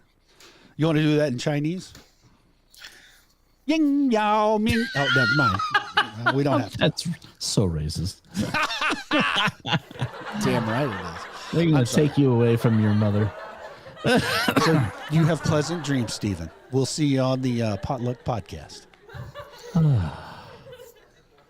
On podcast. So I guess now parents need to be concerned if they don't let their children get sex changes, that they're going to be taken away from them now. Well, now in that little state next to you over there with that big bear on the flag, haven't they already initiated this kind of Orwellian state? That I have not read about. I'm sure I wouldn't be surprised that they're too far behind. There in Los Angeles, and I believe in Sacramento, there are a couple of ongoing cases right now where the child told a teacher that they wanted to be called them, they, their, and said that my parents won't do that. And then Child Protective Services came in and scooped the child out. Hey, Jeremy's back. And it sounds like Podfather, are you assembling something? Did you go to IKEA today? No, I just walked into my bedroom. I've got to plug my phone back in and charge it, but I'm still able to talk to you guys. Have you got the leopard print bedspread in there? I wish. Oh, hey, hey. Oh, easy. Right. TMI. Learning too much. Okay, so you know what? I here's where I'm at. If I got a 14-year-old child, yes, that is that's a gonna child. act like this. Fucking see you later. I'm done. No, you can't do that. You will be Nope. prosecuted. You want to take them away? Fucking take them away. No, you'll be prosecuted for child abandonment if you let them willingly go. Wait. How is that willingly when the state's taking them? I'm not. I just won't fight the state. So you want them, take them. Nope. You have to fight you have to spend money because the judicial system has to get their piece of the pie. Oh, come on. As well as we have to pay for all the guardian ad litems that go along with this. Because I don't know, is anybody familiar with what a guardian ad litem is? Guardian ad litem. That's correct. That's also known as a court-appointed special advocate or a CASA. There you go. So the moral of the story is stop having fucked up kids. Yes. Are you kidding me? God. Okay. All right. I'm gonna calm down. Ladies and gentlemen, we're gonna welcome to the center stage on the gold pole tonight. It's Jeremy from Cummings is Culture, all the way from Redneck, USA. That's very accurate. What's going on, Jeremy? What's going on? What's going on? What's going on? You better get that silver tongue rolling out there, brother. That's why I got you up here. Make me look good. Oh, you daggum right. I sure will there, Ricky Bobby. I'll help you, buddy. I'm on fire. I'm on fire. Hey, I feel, you know what? I'm starting to feel like we're going to start telling some redneck jokes. You know how you circumcise a redneck? How's that? You just kick his sister in the jaw. Oh. Okay. All right. No, I got you up here for your brains because it wasn't for your comedic stylings. We've already gone over that. So, do you have any of this going on over there in the beautiful state of War Eagle? Roll Tide. Yeah, we got it going on here. There was talk of about 6 or 7 months ago. It's funny that you bring up Muscle Shoals because this was actually going on there. There was actual talk on local Facebook groups here that the high school had actually put in a litter box in the bathroom for one of the students. So all the little kitty cats can take a whiz? Oh my God. I guess. I don't know. That's got to be the people from Northeast Mississippi making their way over there to go to school. It's what? No, it's Alabamians. No. Really? Yeah. No. What's happened to Alabama is what's happened to everywhere else. It's kind of like what's happened to Texas too, and what's happening, in Florida is that we got all these weirdos moving in from the northern states, and they're moving in here, and they're indoctrinating the children, and they're voting the same way that they, the reason that they're pretty much refugees in their own country from. So we're bringing back racism from the north, is what you're telling me, and the stupid morals that were up there for a long time. Is that what I'm hearing? Well, no. See, that's the thing, though. Yeah. Like I racism, like where I'm from. Yeah. Like I talked about this. Like we didn't like. Have I seen it in the state of Alabama? Absolutely, I've seen racism in the state of Alabama. Yeah. But I didn't grow up around racists. Like even when I was growing up, like I didn't we didn't even think about that here. But some of the most racist people I've met are some liberals from northern states, and they come here and they say some of the most awful things you've ever heard of. Well, and that's funny that you bring that up because, you know, up in the northeastern part of the United States, up in Massachusetts and Vermont and Connecticut and everything, they're all so compassionate for these illegal aliens. They've gotten together and they're creating these lists and they're saying, hey, take in an illegal alien. Give them a place to live. We don't have enough hotel rooms out there to do that. And they go out and they interview these folks. And these folks are racist as all get out because there's one lady said, I got my own chef. I got a personal chef living with me. And there was, oh my God, there's people talking about, yeah, I'm going to spend some money on them and they're going to clean my house. Out on the I don't currently need a gardener, but I could use a window washer. You're fired, Pablo. We got the Somalis now. No, you don't. They can't work very long because they're too skinny. They run fast, but you can't get them. Yeah, I guess if you like Chinese cuisine, you got some opportunity there. Seriously, have you ever had authentic Chinese food?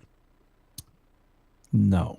Good, because it's not American Chinese food. It is not. No, I know. What they serve in mainland China and even Hong Kong is not. It's almost inedible. It's not your Panda Express. We'll just say that. No, there is no General Tso. Who's General Tso? What the fuck? You eat fish head with eyeball soup? No, it's not that good. Look at that. Everybody's just running away. They're racist. They're racist. They got that racist guy on there. Who, Jeremy? Jeremy's not racist. I didn't say Jeremy. You. Oh, okay. Sorry. You went that direction. I'm with you. I grew up in the South, Jeremy, if you don't know it. As a matter of fact, I give you a hard time about Alabama. I was stationed there at Maxwell for a long time. I raised kids over in beautiful Prattville, Alabama. I was a Yankee Alabamian. And unfortunately, I've got a daughter that graduated from that school in Tuscaloosa or Tuscaloosa. What the hell is that place? Tuscaloosa. Oh, that damn place. Yeah. All my money went there. But Title Town. Whatever. You buy enough titles, anybody can fucking. That's a great. We got to spend our money on something, you know, because we can't spend it on education or anything. Or casinos. Do you have casinos over there now? Yeah, no, we've always had them. It's there's actually in Birmingham, there's a horse race. There's a racetrack there that you can go and you can bet on those. And the only reason that was allowed to stay was because when it was taken before the Alabama Supreme Court, they said that it was there before, you know, they changed the law and all that. So it got grandfathered in. It's been there for a while, but we have Wind Creek Casino down in I have trouble with some of these names here. Wetumpka, and that's the education system there. So. Yeah, we've got a bunch of weird names here in Alabama. I'm telling you. Funny thing about Alabama is that they brought their names over to Oklahoma because there's Watauga up there. There's Wetumpka. Yeah. And we have those in Oklahoma. It's like sister cities. I don't know. Nobody can spell them. Nobody can pronounce them. But yeah, it's like Arab. It's spelled Arab. It's Arab. Arab. That's where Henry chose from. You can't say Arab, Alabama. I told one time we went to somebody came here and they were from up north and they're like, what is this Arab, Alabama? I said, oh, that's where the Muslims are at. They got like this huge mosque and all that. And they go to Arab and they come back and they were like, man, you're full of crap, man. That was just a redneck. With one Korean though, there's one Korean family in Arab. I'll tell you right now. That's right. You go visit them. He makes good food too. I'll tell you that. But, oh, good Lord! So what's going on with you tonight, Mr. Cummings? If I can say that on air. I don't know. I never really thought about that, but until I started like playing video games when I was a kid, and I would go to I would create my little character on Madden, and I would be sitting there and I would be like, okay, my last name's Cummings, and then I would hit enter, and it was like, nope, you can't put that name on here. You're going to be nameless for all of your childhood. I was like, what the crap, man? I can't even use my name. I still have that problem. My daughter gets video games and stuff now, and she's like, Daddy, it won't let me use my name. And I'm like, well, blame your great-great-grandpa, because he decided to change it to that. So this will be fun. My great-great-great-great-great-grandkids are going to love this name. Just think about it here. You know the Cummins engine, Cummins, that Dodge uses? Yes. And like our name, Cummings. Right. The reason we're all related. All right. There's only one set of us, but what happened is some of them got pissed off. And so some of them went and changed their name to Cummins. Exactly. And they moved to Illinois and started building engines. The jerks. No, well, we were like, my grandpa and them lived in Illinois, back in the 60s and the 70s. I'm losing more respect for this young man. He doesn't know he's a Yankee Alabamian in Illinois, that Yankee town. Oh, brother. No, they lived in Chicago. They lived on Cicero. Oh, he's a gangster. Oh, I'm sorry, Jeremy. I apologize. Oh, Jeremy's a gangster? Yes. He's from the south side of Chicago. That's right. I'm from the south side. You better watch out. Oh, man. So solid. West side. I shoot my gun sideways. Oh, he's a real gay. He's an OG. Wow. Gangster. So does Alec Baldwin. Oh, yeah. Alec Baldwin.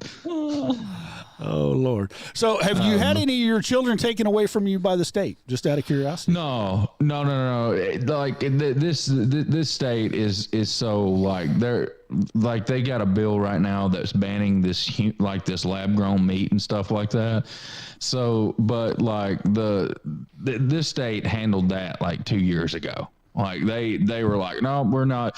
And now there's actually another bill that's in the state house right now that's bringing a lot of attention, that Alabama is going to define and put it into its state constitution what a man and a woman is. And what are they proposing that is, Jeremy? What are the requirements?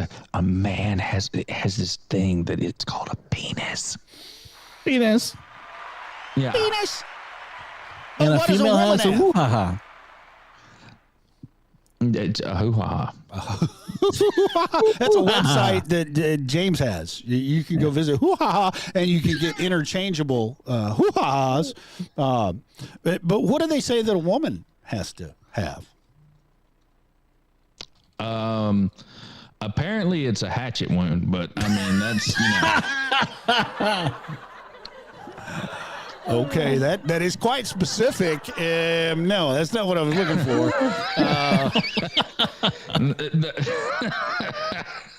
No, it's like in the bill. I'm not like, I haven't read the whole bill, but it's down to like the chromosomes. Like they put that, like you have to have the eggs, male the Y and all that.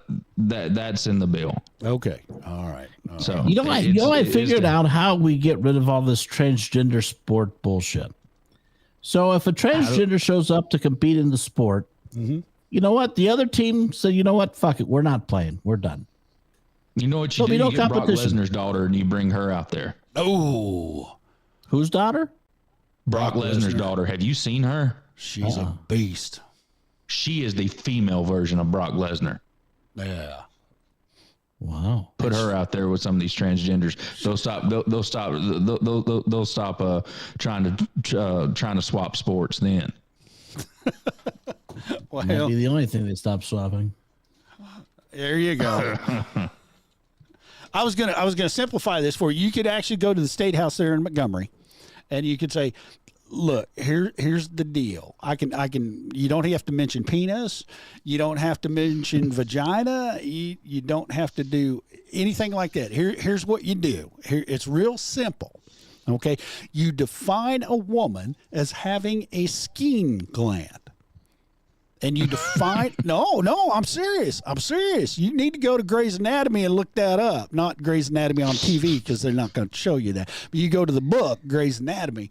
A woman has a skin gland and a man has a prostate. They're not interchangeable. Men do not have skin glands and women do not have prostates. True. That's a good one. That's it. That is physiologically impossible to interchange. So if you go out there and you're a woman and you get a penis stapled on the front of you, it ain't going to work. There's no prostate. I hope the penis works. There's no prostate milk and going. No, it ain't going. It's just going to be a tube running through it. It's going to be a tube. And what they're finding out now is all these grafted, they build these penises out of different parts of your body. They start dying. You get gangrene in the wrong place. And then you have to go get a stoma that won't work because there's no muscular features to a stoma, so it can't stop you. You just run pee all the time. So then they put a plug up in you and run a hose out, and that's how you carry around a bag. Yeah. Yeah. And they wonder why the suicide rate's so high with these folks. Yeah. Eric, did you drop off? Oh my goodness. I had to charge up my Bluetooth a little bit and turn it, and it kind of kicked me from the app did. Oh, you were making up your bed, getting the pillows all right. Did you take all the pillows off and just leave a couple on there? Oh my Lord. Okay, never mind. We don't need. So anyway, difference between a man and a woman. Woman has a skin gland. That's skene. You can look it up. And a man has a prostate. And there's anything else beyond that is a mental health issue. I have to agree with you. There you go. I like it. That should be the new law. It is a mental health issue. Sadly, it is. And I just silenced the whole world right there. Scooter for the win. There you go. Scooter boogie. Yeah. So what's on your mind there, Jeremy? You going to go up to New York City and collect some of those free dollars? You going to change your name to, God, what could you be? Jeremisco? I don't know what I could be, but I'm going to tell you, if I was a citizen living in the city limits of New York, and I was of Italian descent, my family roots would be showing very frequently about what's going on. I mean, that is the most disgusting thing. Like I put that in your chat earlier, and I didn't know if you've seen it or not, but there are over 90,000 home, like this is a real number, over 90,000 U.S. citizens that are homeless inside the city limits of New York City in all 5 boroughs. Correct. I saw that. There's over 36,000 of them are children. Yep. And God knows how many of them's veterans. God knows how many of them, and these kids are experiencing, they're being exposed to drugs. They're being exposed to, sexual assault. I don't know if I can say that on here. Yeah, you can. It's like, do what? You can say it on here. We hold no punches. Sexual assault. The show's listed explicit. They're dealing with all of these things out here on the street, and how disgusting is it that we live in this country where someone paid $50. And you were talking about it, and how they're giving them up to $10,000 on these. But did you know that the company who's actually making the cards? Did you know that the city of New York entered a contract with them to pay them $50 million just to make the cards? Yep. Yes, that's on top of the $53 million that's going to be funded to the illegal aliens. It's sickening that we have, and nobody, and like I see it here in my area. Like I see, it's so prevalent everywhere. Like everybody wants to talk about it. Like we all like to talk about it, and it's just not us, because we talk about it openly, right? We talk about it and let the world hear that we're talking about it. But a lot of these people, like good old Dementia Joe up there, likes to talk about the kitchen table conversations. Too many people are having these conversations around their kitchen table, and they're not having the conversations out in the streets. I mean, this is we've gotten to the point in this country to where people are so afraid to call the representative because they think that if they call and they piss the representative off, then they're going to call and they're going to get their job or something like that. We don't live in North Korea. These people work for us. And for me to sit here and see over 36,000 children in the city of New York sit there, starve, be hungry every night, not know if someone's going to hurt them every night, and not know where the next meal's coming from. But we're going to have people come here from Somalia, Iran, China, Afghanistan, who could be members of the Taliban, by the way. Yeah. And these people are invading our country. It's an invasion. It's an open border, but it's an invasion. Well, and here's another thing. I want our listeners to think about this. Okay, recently, it came out today, I believe, that you had a Russian American go back to Russia. And she was arrested for treason for donating $53.80 to, anti-Putin type shit. And so she's facing up to 20 years for $53. What? You haven't heard this yet? No, I have not. I got to go find this. Oh, my God. Yeah, I'm telling you. And so, but here's what I want people to think about. Mm-hmm. You take something like that. And then you look here at the United States when you have federal authorities threatening parents going to a fucking school board because they're trying to protect their children and want their voices heard.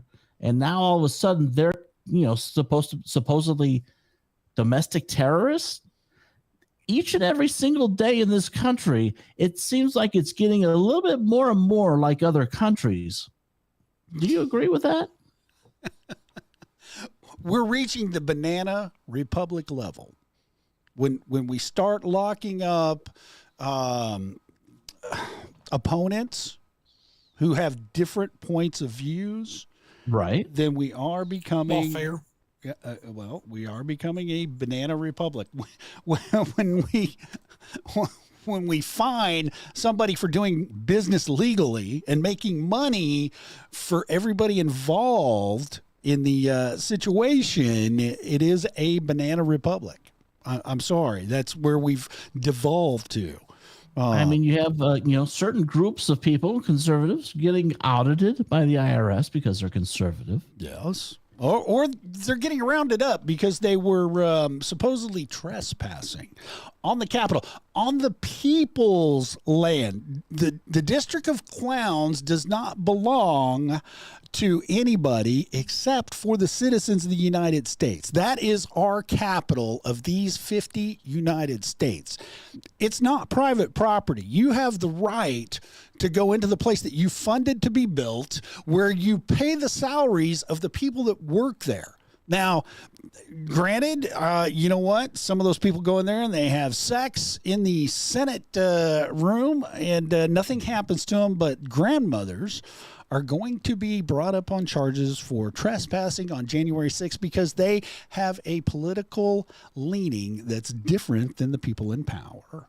So we'll arrest Americans for wanting to voice their opinions about shit, but we won't do a goddamn thing about people crossing into this country illegally. Exactly. That makes a bunch of sense. Exactly.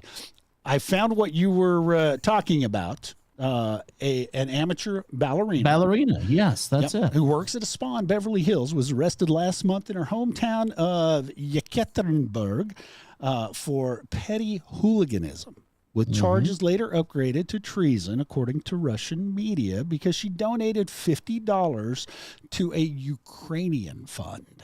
Mm-hmm. So shame on her. That is, to Rizom. $51.80, a Ukrainian nonprofit based in New York. And there is the young lady, blindfolded, handcuffed. That's it. Wow. Right. And you know what? I don't think she's coming back because Russia does not recognize dual citizenship. No. And here's my opinion of that. Russia is a country with their own set of laws. Mm-hmm. Russians are supposed to abide by those laws. If they're a good citizen, they'll know what those laws are. And I think we can even go back and find that there was a young lady who spoke out on a news program in Russia saying, stop the war, let Ukraine be free, or some nonsense like that. And she was arrested and taken away as well. But if it's against the law, it's against the law. You need to know better, right? You do. And evidently, she just thumbed her nose at it. I mean, I think that's part of the problem. Yeah. I think if you don't know what the law is, then ignorance is not an excuse. Right. So I'm sad that she's going to. Well, you know what happened though, Scooter. You really know what the real reason she got herself into trouble. She took a look at what's going on here with the illegal aliens and figured, well, no countries enforce laws. Well, see, that's Biden's fault. There you go. That's it. Yep. But yeah, no, I heard that cross the wire today, and I was like, unbelievable. But it seems like this country is getting to be more and more like other communist countries, to where you do what they say or else. If you're not on the same team, you're dead to them. That's it. Well, okay, Shells is asking, what was the nonprofit for? It just says for Ukraine. It was headquartered in New York. So I'm thinking half of that money goes to the big guy, and then the rest of that money gets sent across the pond for the retirement funds for the Zelensky. The Ukrainian officials who are not going to have an election. Don't know if you heard this, but Ukraine called off their elections for 2024.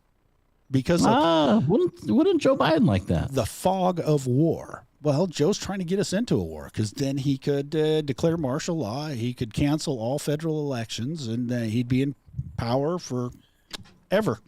Well, yeah.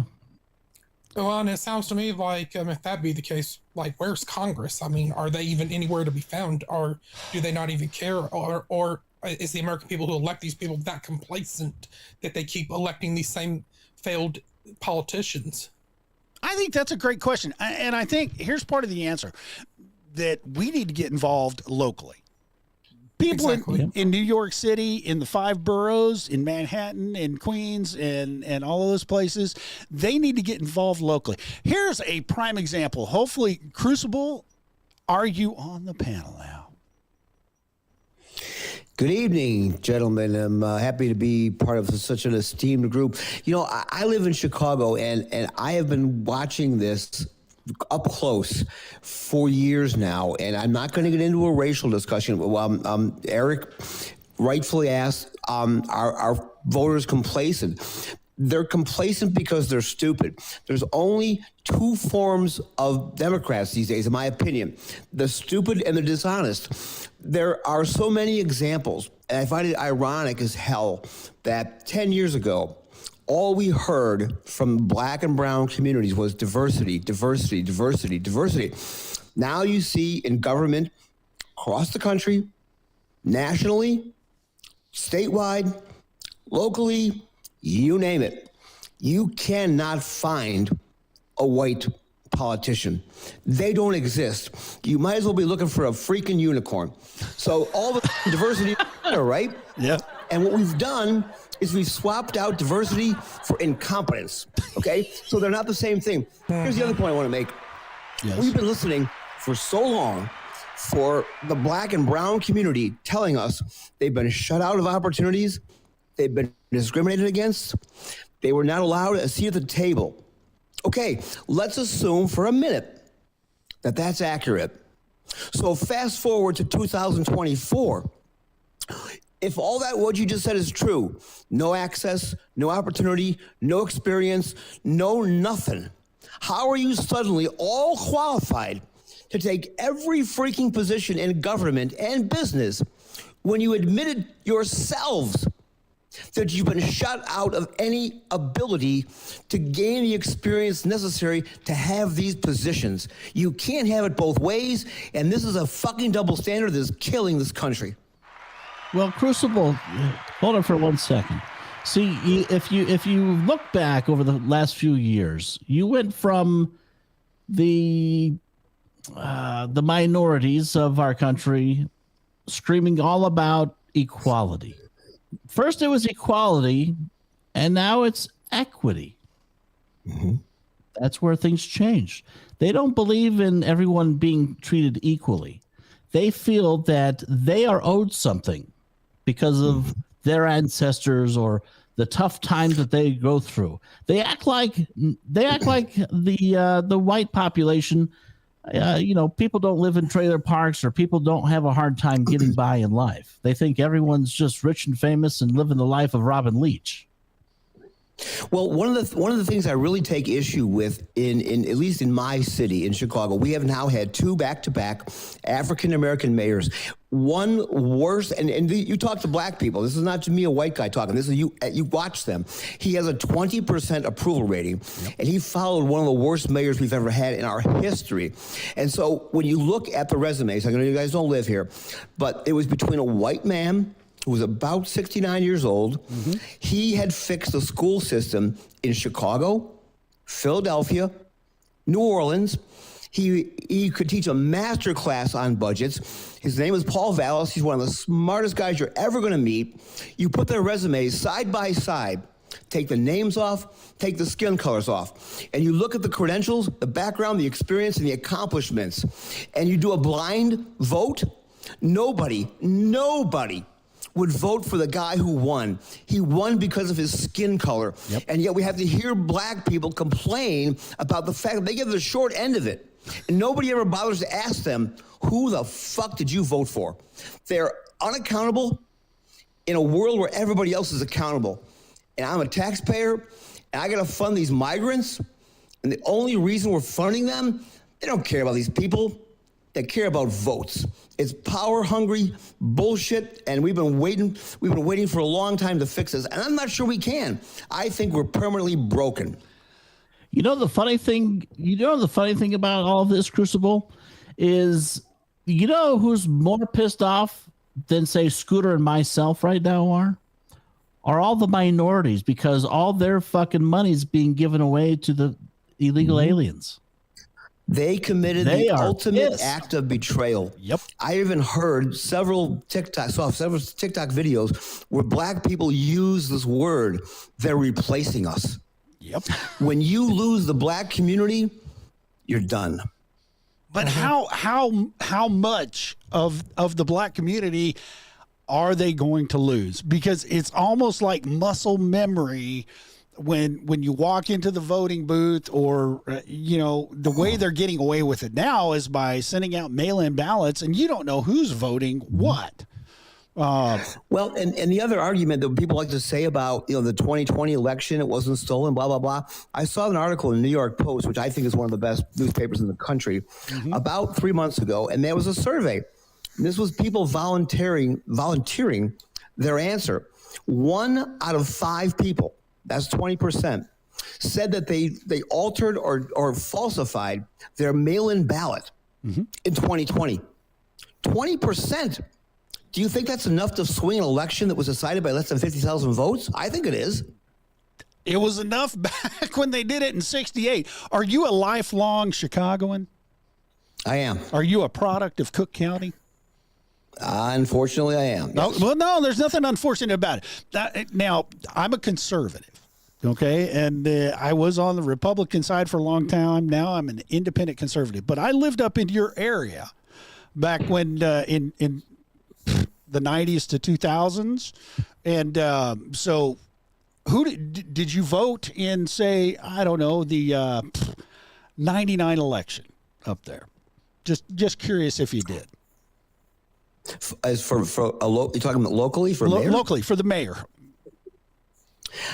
Do you remember? No, I probably did not. No, okay. No, I did not. No. Well, I mean, if I bring up the term Cabrini Green, you know what that is. I very well do, yes. Okay, and when did Cabrini Greens go away? When did they do something different?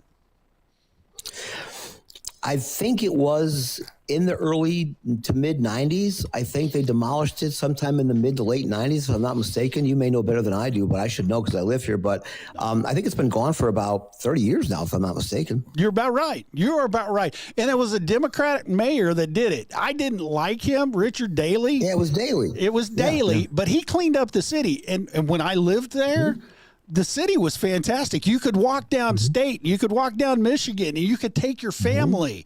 Granted, I lived out in Geneva, but you get on the Blue Line, you make it downtown, and it was not a bad place to hang out. You weren't worried about going into Ghirardelli's or Uno's over there.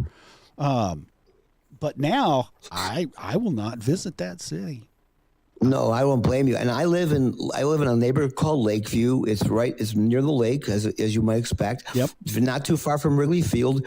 Very gentrified, nice neighborhood. I'm not bragging or anything. I don't make a ton of money, but I moved in here 25 years ago before everything got really expensive, and it's a nice area. And with all the cameras you have around these days, I watch this on the news every night. There are like 6 to 8 to 10 armed robberies taking place in the side of an hour. Yeah. They just they get out of the car, they beat the crap out of whoever's walking down the street or in the car. Some woman got accosted in her car at midnight at an ATM. She wasn't even standing there. She was in her car. So, I mean, this is in a nice neighborhood. And what happens in the rest of the neighborhoods, I don't know who's voting for this. This is what I don't understand. This is called a quality of life. This is not red or blue. This is called, can I walk down the fucking street during the day without getting my head split open? That's where we are. Yep. I mean, it's gone downhill. Brandon is a moron. He shouldn't be anywhere close to a seat of power. And with that, Crucible, I love having you up here, and I would love to shoot the shit with you about Chicago. I hate that Portillo's is no longer owned by the family, because that place went to hell. Yeah, I've not been there for a long time, and there's a reason for that. You're exactly right. When things change hands, the quality goes down because they're trying to squeeze out more profits. But I really enjoyed talking to you guys. You guys got some good, and I'm not going to dominate the conversation. I don't want to be all political and racial and stuff, but these are problems that manifest themselves in our lives in a very real way every single day. And we seem, not us per se, but society, the media, people bound and determined to stick our heads as far in the sand as we possibly can and hope past that now. Yep. And on that note, with your head in the sand, we gotta get out of here, Scoot. Yo, I was not thinking we were gonna go do a whole, but Crucible, come back next Wednesday. Jeremy, I know we silenced you, my southern compadre, but you guys will do it again next week because we have plenty more to talk about, don't we, gentlemen? No, there's nothing. You want to talk about race? We're going to get into who the thugs at the Kansas City the parade, the pride parade, Super Bowl for Chiefs, Super Bowl shooting. The names came out about that. But I think one thing I would add about like the 2020 election and why it was so fraudulent, and even a couple friends agreed that apparently it was legalized. All that cheating was because we know that the state legislature. Sorry, we lost everybody on Podbean, but thank you guys for joining in. Everybody that's still watching on Rumble, and you want to give us some wonderful closing thoughts, some wisdom. Slightly. Oh my gosh, I'm telling you, if you enjoyed our show tonight, stay tuned. Scooter and I will definitely put out another taped episode of our show. We are definitely going to be doing this, and hopefully we have so much to talk about. We run out of time every week. I'm not paying for the extra. Nope. Not paying for the extra. Sorry. You get 2 hours. We got to squeeze it all in there. We got to get Crucible back. Crucible, if you run over to Facebook and you see us, buddy, come back. Jeremy, love your show. Need you to come back. And definitely, I want to get into this. Are people better off now than they were 4 years ago? And the suicide rate. What's happening with those numbers? Yeah, no, definitely. We'll go over that in our upcoming episode. And you know what? I think our audience should let us know, either on the Twitter page or on an email or something. Let us know if you're better off now here in 2024 than you were back in 2020? We want to know about it. Let us know, and we'll talk about it, and it'll be We will. interesting. But no, it's always a pleasure every Wednesday night with you, Scooter. I appreciate you joining me and allowing me to come on with you. If anybody is interested in seeing the rants and raves that I have throughout the week, because God only knows how many I post every day, you can follow me over on the Twitter, formerly known as the Twitter, over on X. Yes. At Slightly Serious. At Slightly Serious on the X. On Big X. X. Big X. Yeah. And don't worry, you can always catch us at next Wednesday right here on the Slightly Doomed program. And you can also probably catch us on the Beans and Weenie Show is Doomed on Saturday nights, 8:30 p.m. Central Standard Time. You might even catch me there as well. There you go. All right, brother, we're out. Have a good night, everybody.